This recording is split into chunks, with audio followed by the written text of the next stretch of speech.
To well hydrate and brighten skin, I'm using MAC's Lightful C cream. My foundation will be matte, so I want to heavily moisturize to avoid any dry patches.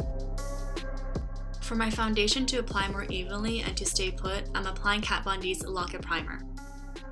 With a damp FENTY sponge and Makeup Forever's Ultra HD foundation, bouncing the product all over my skin.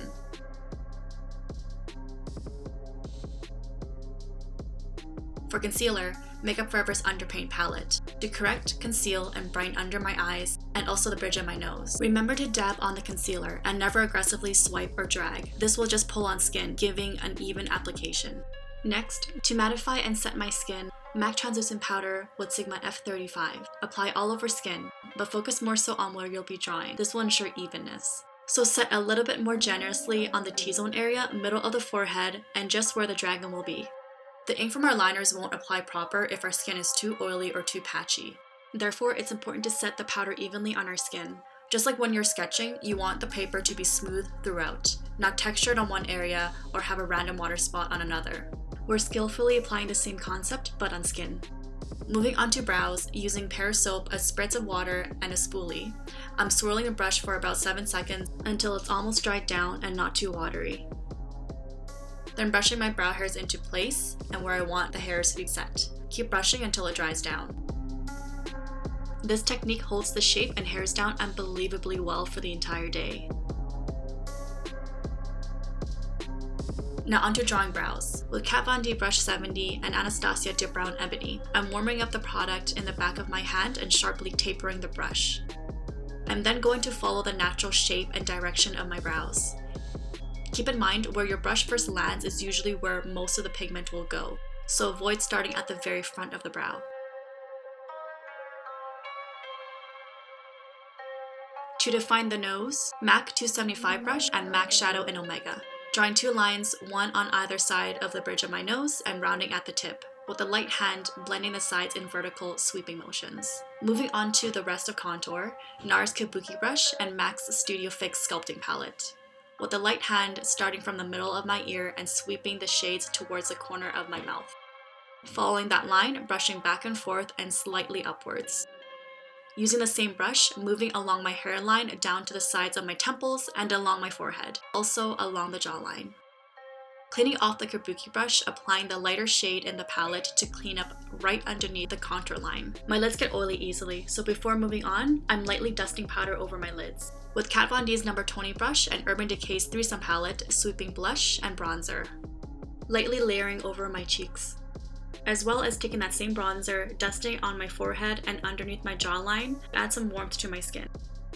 Applying eyeliner after drawing might risk smearing the work accidentally with my hand, so before moving on, I'm going to tightline using this brown cake liner to line my upper waterline and in between my lashes. Then, I'm blending it out slightly into a gentle wing with a tight smudging brush. This technique avoids any gaps between your liner and lashes, so that your lashes blend in so much more naturally. I like to layer with black over brown as well, so that it adds more depth. For black, I'm using HUDA's Lifeliner. To map out the dragon, I'm using a nude artist pencil. Be sure that it's constantly sharpened for better detailing. It's easier to remove mistakes, and it will bring your attention to the right areas. I'll be focusing on the head first, then drawing outwards from there. Try to keep the head between your eyes, a little above and in between your brows, with the mouth ending a little underneath your eyes, about 1 centimeter. Any larger and the proportions may be thrown off. For the head, zoom in and start with the furrowed brows. 3 to 4 lines for the nose. Then draw a thin line or dots to represent where you want the head to start and end. I included the reference links in the description box. And from there, slowly add the details for the head, remembering to mirror what you did to one side to keep symmetry. I'll be switching between NYX's liquid liner for the thin lines and HUDA's liquid lifeliner to thicken areas. After mapping, place your pinky on the bridge of your nose or wherever on the face you feel comfortable. This adds control. Then slowly and thinly outline. Don't worry about the nude lines. Adding thicker lines and details after will cover them. This is why it's important to have the pencil sharpened. For the hairs, draw 3 small strokes, then connect. And repeat the same technique to wherever you see the same details, so on the brows, around the mouth, etc. Work section by section, and after thin outlining, you can begin to thicken the details. Here's a general idea of where you can dot and map. Now taking liquid liner or water activated liner, use the same techniques as you were mapping. Just a bunch of patience, dotting, and strokes to draw out the head. Keep in mind the proportion and take your time observing. When in doubt, take a step back, reference the drawing, and hover from dot A to dot B to get a feel for the line work. And don't use gel liner. It dries out too quick and isn't as smooth for long, thin lines.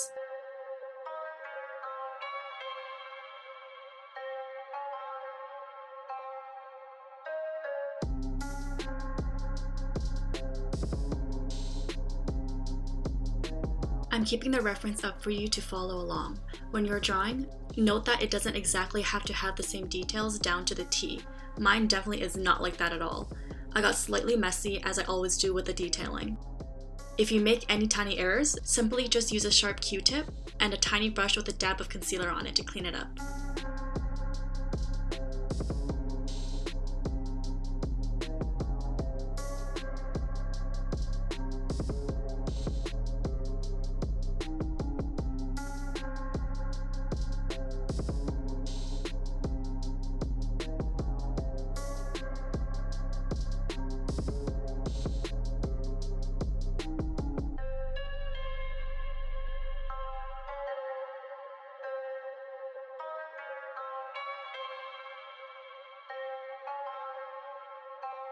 Money on the beat.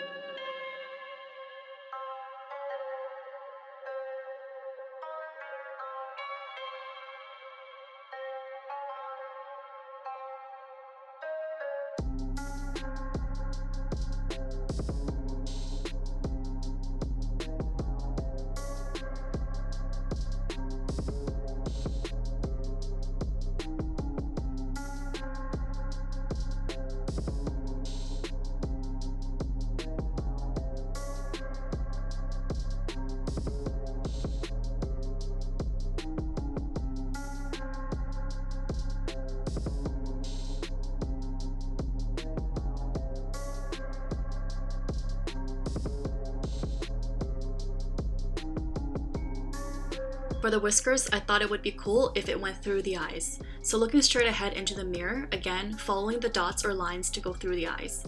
I'm not closing to add it to the entire lid. I'm leaving that area blank. The back of the mouth is quite tricky because I have minimal space to work with, so the thinner you can get your liner, the better. I basically just roughly sketched out the shape of the mouth here, and adding strokes where it'll fit. But I also lined up the head with the brows so that for these trickier areas, it's essentially blocked by the brows. We're also doing this with some of the dragon's paws later as well. It's a neat trick. Each time you work a section, place your hands wherever comfortable to draw the lines. It takes a few weird angles and a few tries to get to know your placements.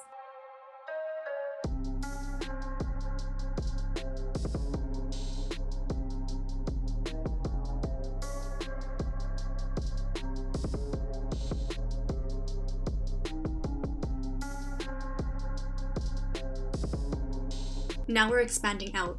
I'm continuing to draw the hairs on top of the head and in between the base of the horns. Keep adding mini strokes and connecting.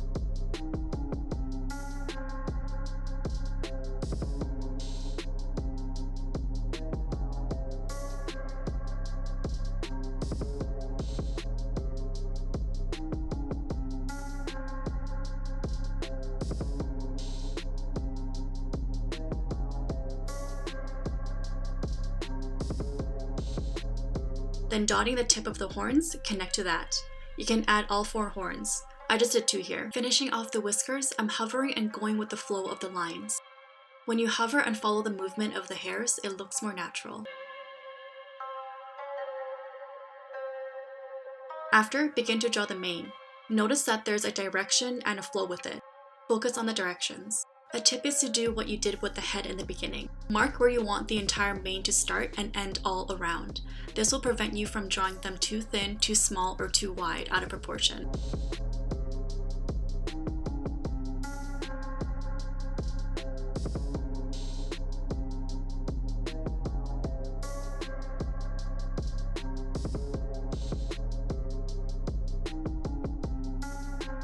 For the next section, the dragon's body. I'm hovering an S shape again and again to get an idea of placement and the flow. Then using the nude pencil again to lightly dot and mark. Hover over the left side or the right side, or both to see where you want to place the body. My placement is an S shape behind the brows, eyes, and over my nose, and behind the lips down to the middle of my chin. I'm dotting also where the paws are going. The top ones are actually going to go behind my eyes, but I'm dotting to get the right proportion from the reference. Later, I'm just going to remove these dots and just draw the bottom paws. And for the body, same thing. Just connect the lines and the dots. I'll be starting from the inside of the body, drawing 2 lines and then strokes in the middle.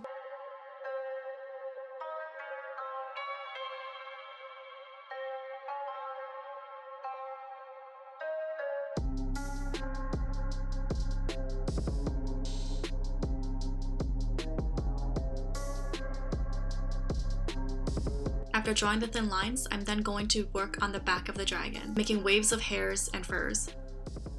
Those waves go smaller and thinner as it goes down the body. Remove any mistakes and thicken any lines to add weight and definition. Coming from the top of the head, there's a dramatic curve that takes up much of half of my forehead. As the body curves again down the face, it condenses and the curves get tighter and tighter. You can refer to the photo like this. The middle line down the body is your nude liner, to map the general direction of the body. The other 2 lines are to follow the flow of the middle line and to make sure the body is even.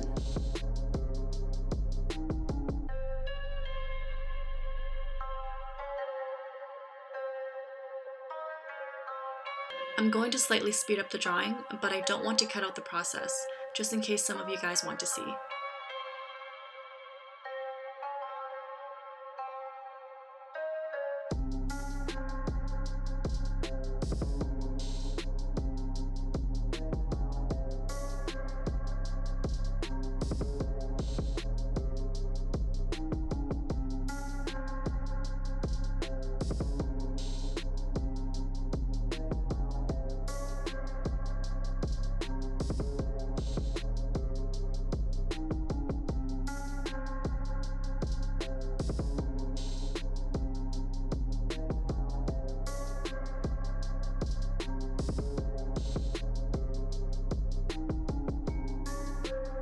For the paws and claws, follow the dots. I'm dotting a general C shape representing the inner detail. Adding 3 points of one finger I'm drawing, then another 3 same dots above that finger, and so on. After connecting, add the small details.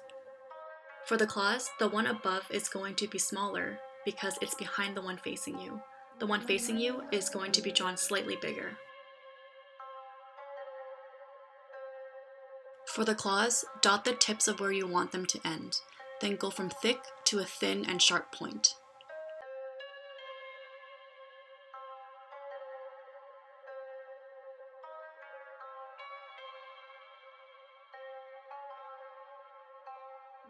Remove any nude liner and dots. Lastly, the scales. This is the fun part, because I didn't care what the scales look like. I just added dots and strokes everywhere. I let my liner smudge and smear, while loosely following C shapes and circular motions.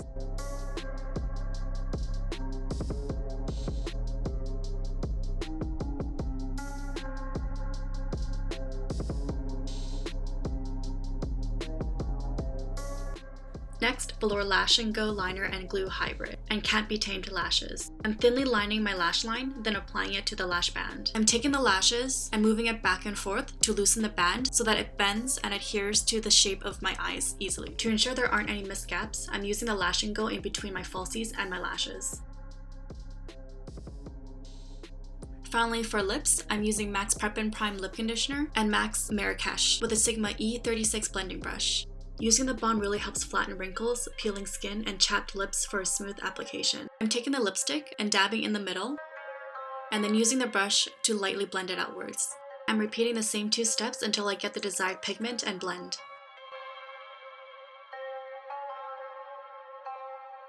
And gang, there it is. A dragon on our faces. Pose, a lit moment.